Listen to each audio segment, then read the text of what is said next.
বাতাসা, নকুলদানা, Horlicks, Horlicks, তরকারিতে Horlicks, এই যে লাল লাল কাসুন্দি, কাঁচা লঙ্কা, বিট লবণ, কি চা।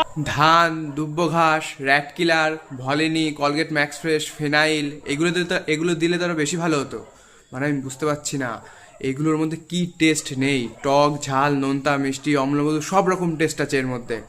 এই যে রাজুদাকে নিয়ে লোকে যে প্রশ্ন করে রাজুদা মেসির পাশে কি করে দাঁড়ালো, মানে এরা কি পাগল?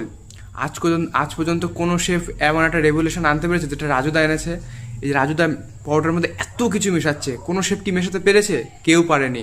পরোটা নিয়ে রাজুদা একটা নতুন নবজাগরণ সৃষ্টি করেছে। মাধ্যমিকে কোশ্চেন আসতে পারে কয়েক বছর পর, পরোটার নবজাগরণের রাজুদার ভূমিকা। পশ্চিমবঙ্গে পরোটার আবির্ভাব ঘটিয়েছে এই রাজুদা, আর বাকিরা কেউ, ওরা পরোটা বিক্রি করছে না, রুটি বিক্রি করে, রুটি। পরোটার আবির্ভাব ঘটিয়েছে একমাত্র রাজুদা।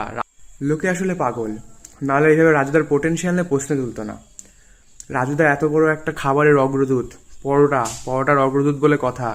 আসলে মেসি রাজুদাকে না, রাজুদাই মেসিকে ডিজার্ভ করে না, বিশ্বাস করে মন থেকে বলছি।